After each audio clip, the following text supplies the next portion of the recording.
بعض اوقات انسان تہجد کی نماز کا اہتمام بھی کرتا ہے، اللہ تعالیٰ کی عبادت بھی کرتا ہے، نماز کی پابندی بھی کرتا ہے، قرآن پاک بھی پڑھتا ہے، اللہ کا ذکر بھی کرتا ہے، لیکن پھر بھی پریشانی اور مصیبتوں کے اندر گھرا رہتا ہے، اور بندہ سوچتا ہے کہ میں نماز بھی پڑھتا ہوں، قرآن بھی پڑھتا ہوں، اللہ کا ذکر بھی کرتا ہوں، اللہ کی عبادت بھی کرتا ہوں، تہجد کی نماز بھی پڑھتا ہوں، پھر بھی میری مصیبتیں اور میری آزمائشیں ختم ہونے کا نام نہیں لے رہی، بیماریاں ختم نہیں ہو رہی۔ تو یاد رکھیں، اللہ تعالیٰ قرآن پاک کے اندر ارشاد فرماتے ہیں وَتِلْكَ الْأَيَّامُ نُدَاوِلُهَا بَيْنَ النَّاسِ، لوگوں کے درمیان یہ دنوں کا ہیر پھیر چلتا رہتا ہے، کبھی خوشی آتی ہے، کبھی غمی آتی ہے، کبھی بیماری آ جاتی ہے، کبھی صحت آ جاتی ہے۔ تو یہ حالات اللہ تعالیٰ کی طرف سے آتے ہیں، کبھی اچھے حالات آ جاتے ہیں، کبھی برے حالات آ جاتے ہیں۔ ہمیں ہر حال کے اندر اللہ تعالیٰ کی ذات کی طرف متوجہ ہونا ہے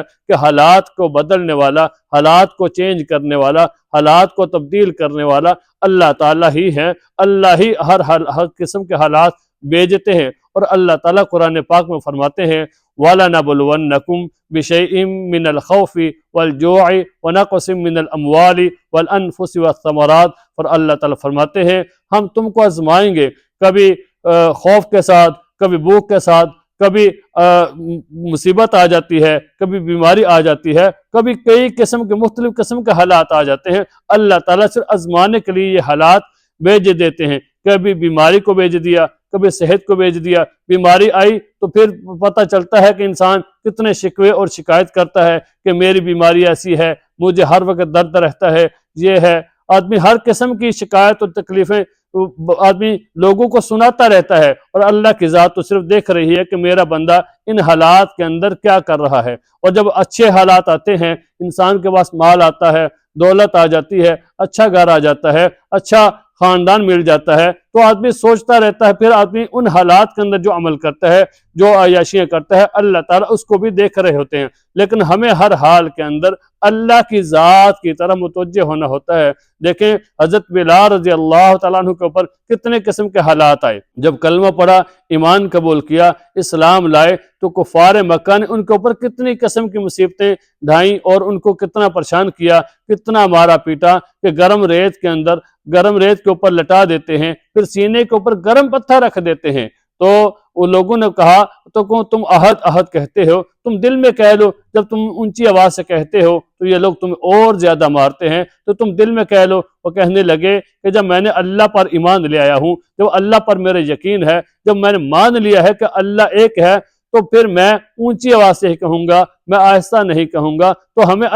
ہمیں بھی اللہ کی ذات کی طرف متوجہ ہونا چاہیے۔ تو پھر حضرت بلال رضی اللہ عنہ کو لوگوں نے کہا کہ اگر آپ اللہ پر ایمان رکھتے ہیں، اللہ ایک ہے، تو ایک اللہ آپ کو چھڑا کیوں نہیں لیتا؟ قربان جاؤں حضرت بلال رضی اللہ تعالی عنہ پر انہوں نے فرمایا کہ دیکھیں، جب ایک عورت بازار میں جاتی ہے تو کچے کا برتن خریدنے کے لیے پہلے برتن کو نوک کرتی ہے کہ وہ برتن کچا ہے یا پکا ہے، تو میرا اللہ بھی مجھے دیکھ رہے ہیں کہ میرا بلال ایمان کے اندر، اسلام کے اندر کچا ہے یا پکا ہے۔ تو اللہ تعالیٰ بعض اوقات انسان کے اوپر آزمائش بھیج کر، مبتلا کر کے انسان کو دیکھ رہے ہوتے ہیں، بندے کو دیکھ رہے ہوتے ہیں، آزما رہے ہوتے ہیں کہ میرا بندہ ایمان کے اندر کتنا پختہ ہے، ایمان کے اس کا کتنا یقین ہے۔ تو اللہ تعالیٰ کی ذات دیکھ رہے ہوتے ہیں۔ اور بعض اوقات دیکھیں اللہ تعالیٰ یہ جو آزمائش اور مصیبتیں آتی ہیں، یہ صرف ہر بندے پر نہیں، بلکہ اللہ تعالیٰ نے اپنے مقرب بندوں پر، اپنے برگزیدہ بندوں پر، اپنے نیک بندوں پر